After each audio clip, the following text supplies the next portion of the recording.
নমস্কার, আমি প্রিয়াঙ্কা।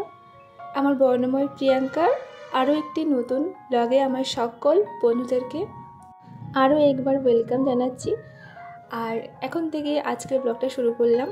আর আজকে বুধবার, তো বুধবারের সকাল থেকে তোমাদের সঙ্গে নিয়ে আমার ব্লগটা শুরু করে দিলাম। আর দেখতে থাকো, আশা রাখি প্রতিদিনের মতন আজকের ব্লগটি অবশ্যই ভালো লাগবে। তো সকাল সকাল উঠে আগে একটু গরম গরম চা নিয়ে নিয়েছি। আর এই গরম পড়ার জন্য আমার যেহেতু ওই অ্যালার্জি টাইপের আছে সমস্যা, তো তার জন্য প্রত্যেকটা দিন এই গলা ব্যথা ঘাম দিয়ে দিয়ে তো গলা ব্যথা, মাথার যন্ত্রণা এরকমই লেগেই থাকে। গরমকালে যদিও আমি চা পছন্দ করি না, কিন্তু গরম জল তো খেতেই হয়। তো আর মাঝে মাঝে এই যে চা খেতেও ভালো লাগে। আর আগে তো একটু পছন্দ করতাম না এই চাটা। আর এখন এই সমস্যার জন্য ঠান্ডা লাগা যেহেতু আমার একটা এই অ্যালার্জি টাইপের হয়ে দাঁড়িয়ে গেছে, তাই আমাকে ওই একটু গরম জল বা চা এরকম কিছু খেতেই হয় এখন। যাই হোক, চলো এখন এই যে চাটা খেয়ে দিয়ে সোজা চলে এসেছি। আর টেবিলটাও আগে গুছিয়ে মুছে টুছে নিলাম, কারণ এখানেই সকাল থেকে যা কিছু ব্রেকফাস্ট যা কিছু বানাই, তো এখানেই সব খাবার দাবার সব কিছু ফল টল এখানেই সব রাখা হয়। আর তো দাদা ভাই নিয়ে যায়, আমার ছেলেও নিয়ে যায় টিফিন, তো তার জন্য এটা আগে পরিষ্কার করে নিলাম। আর এখানে বসে খাওয়া দাওয়াটাও করে ওরা সকালে।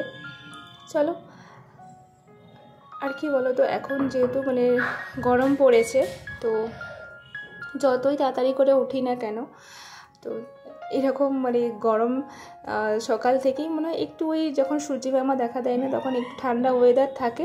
তারপরে যখন সূর্যিমামা উঠে পড়ে আর মনেই হয় না যে এই যে সকাল সকাল মনে হয়েছে সেই দুপুরের মতনই গরম শুরু হয়ে যায়।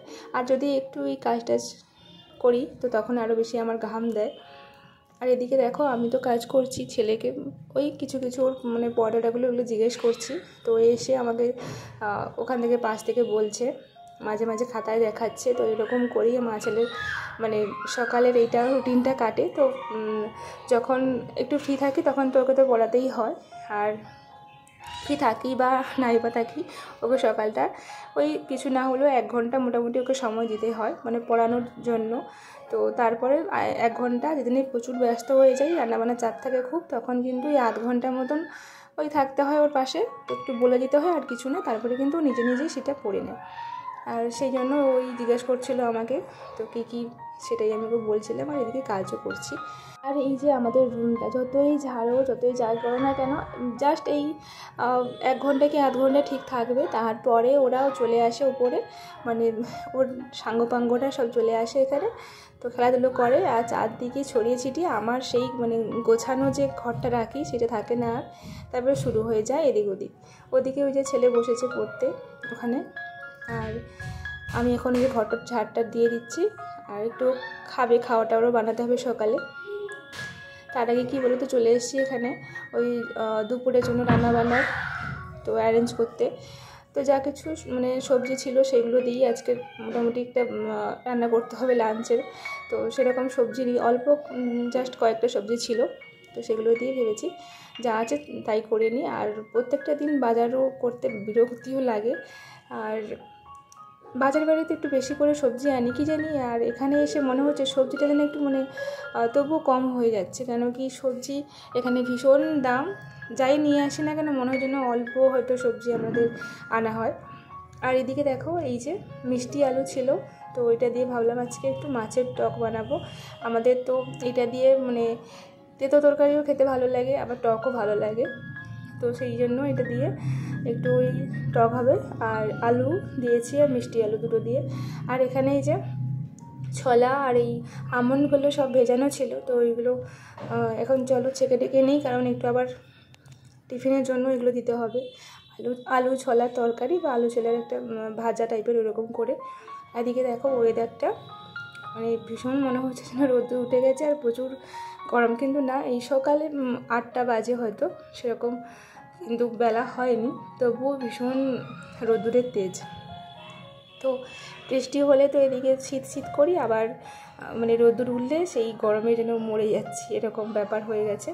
আর এদিকে রান্না বান্না মোটামুটি ওদিকে বসে টসে দিয়ে চলে এসেছি। মানে মাঝখানে একটু রেস্ট নিয়েছিলাম। আর তোমাদের সামনে সবসময় হয়তো আসতে পারি না, অনেক কাজ তো আমাদের মানে তোমাদের সঙ্গে শেয়ার করতেও পারি না, তো তাড়াহুড়োর মধ্যে থাকলে। আর এদিকে ওই যে লম্বু নিয়ে এসেছিলো, তো ওইটা গুছিয়ে নিলাম। ছেলেটা এখান থেকেই মানে খেতে খেতে প্রায় শেষ হয়ে গেছে, আর জাস্ট কয়েকটা আছে। সারাদিনে 2-3টে করে তো খেতেই থাকে।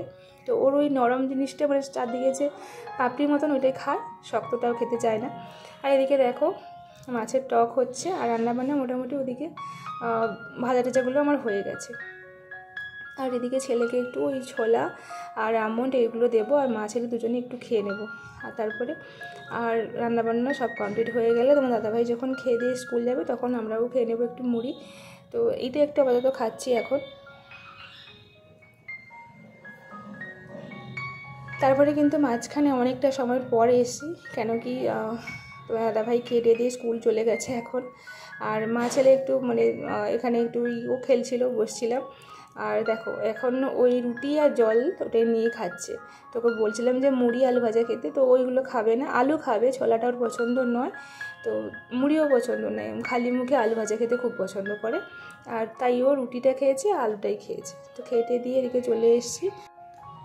তো মা ছেলে অনেক গল্প, অনেক কিছু মানে কথা অনেক কিছুই হয়, খেলাধুলো হয় মাঝখানে। তারপরে তোমাদের মানে সামনে হয়তো আসতে একটু অনেকটা দেরি হয়ে যায়। তো ওদিকে থালা বাসন গুছিয়ে টুছিয়ে দিয়ে এদিকে চলে এসেছিলাম, যে আমার অনেকগুলো ব্লাউজ ছিল আর এইটা প্যাকিং করা ছিল। আজকে সব বের করে সব মানে এখন গুছিয়েছি সব ভালো করে। তো যেগুলো একটু অনেক দিনের হয়ে গেছে পুরনো, সেগুলো একটু আলাদা করে নেবো। আর যেটা একটু মানে রিসেন্ট কিনেছিলাম, তো সেইগুলো ভাবছি যেগুলো একটু ভালো টাইপের সেগুলো একটু আলাদা করে রাখবো। তো ভাবলাম চলো এখানে আলমারিতে একটু জায়গা হয়েছে মোটামুটি, তো এখানেই সব কিছু গুছিয়ে নেবো। আর মনে হচ্ছে না এখানে সব কটা ধরবে, কারণ এইটা অনেকগুলো মানে জিনিসপত্র, অনেক ব্লাউজ। তো চলো সব গুছিয়ে টুছিয়ে নিই। আর যে কথাটা তোমাদের প্রত্যেকটা দিন বলে থাকি, এতক্ষণ ধরে আমার এই ব্লগের পাশে থাকার জন্য, আমার পাশে থাকার জন্য অনেক অনেক ভালোবাসা। আর আমার যে সকল মিষ্টি বন্ধুরা প্রতিনিয়ত আমার ভিডিও দেখো, নতুন বন্ধুরা আসছো, তোমাদেরকে অনেক অনেক ওয়েলকাম, অনেক ভালোবাসা।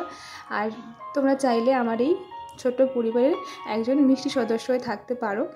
তো চলো জিনিসপত্রগুলো গুছিয়ে নিচ্ছি এখন। আর রিসেন্ট বলতে যেগুলো এইবারে মানে গত বছর নাও এই বছরে কাটিয়েছিলাম, তো সেইগুলো। আর যেগুলো একটু ভালো টাইপের সেগুলোই রেখেছি, আর এইগুলো একটু পুরনো হয়ে গেছে। তো ভাবলাম চলো এটা ড্রেসিং টেবিলে এই জায়গাটা এখানে গুছিয়ে রেখে দিই। তো ভাবছি এগুলো মানে মা আসলে মাকে দিয়ে দেবো, মা প্রত্যেকদিন পরবে। আমি যেহেতু এগুলো সেরকম ইউজ করি না, কোথাও গেলে জাস্ট ইউজ করি ওটাই, নাহলে তো আমার কুর্তি নাইটি এগুলোই। আর এদিকে দেখো এখানে এই যে ওরা এখন নিচে চলে গেছে, খেলছে, আর এত ঘামছে, তো মানে ডাকলেও আসতে চাইছে না। তো রোদুরের মধ্যেই ওটা দৌড়বে, খেলবে। 3-4 জন আছে, কোনো সমস্যা নেই। তো সবাই একসঙ্গে ভাবে দৌড়দৌড়ি করে, খেলাধুলো করে। আর এই খিদে পেলে চলে আসে ওপরে, খেটে দিয়ে আবার চলে যায়। তো এদিকে দেখো ওপরটা, আলমারির ওপরটা একটু ঝাড় দিয়ে নিলাম, নিয়ে এখানে একটা পেপার বিছিয়ে এই পুতুলগুলো এখানে গুছিয়ে নিচ্ছি। তবে এটা বেশিক্ষণ থাকবে না, কারণ ওরা আবার এখানে যদি চলে আসে তো এইগুলো দফা রফা হয়ে যাবে। মোটামুটি এখন গুছিয়ে রেখে দিচ্ছি, তারপরে ওনাদের ব্যাপার। আর এদিকে দেখো খুব সুন্দর মানে জানলার দিকে তাকালে এই যে সবুজ সবুজ একটা ফিল গাছ, তো আমার খুব ভালো লাগে। তো মানে সবসময় তো আমরা এই মোবাইল টিভি এই মানে এইসব দিকেই চোখ রাখি, তো এরকম মাঝে মাঝে কিন্তু গাছেদের দিকে তাকালেও বেশ চোখেরও একটা আরাম আসে। আর এইদিকে দেখো ওরা 3 জন এখানে চলে এসছে, তো এখানে এই যে চারদিক ছড়িয়ে ছিটিয়ে দিয়েছে, তো ওদিকে খেলছে। আর এখন দেখলাম যে প্রায় ওই 12টার সময় জল চলে এসছে, তো ভাবলাম চলো জলটাও ধরে নিই। এটা ধরার আগে এটা পরিষ্কার করে মানে রেখে দিচ্ছি, যেহেতু ওই 2-3 দিন অন্তর এটা পরিষ্কার করে নিই।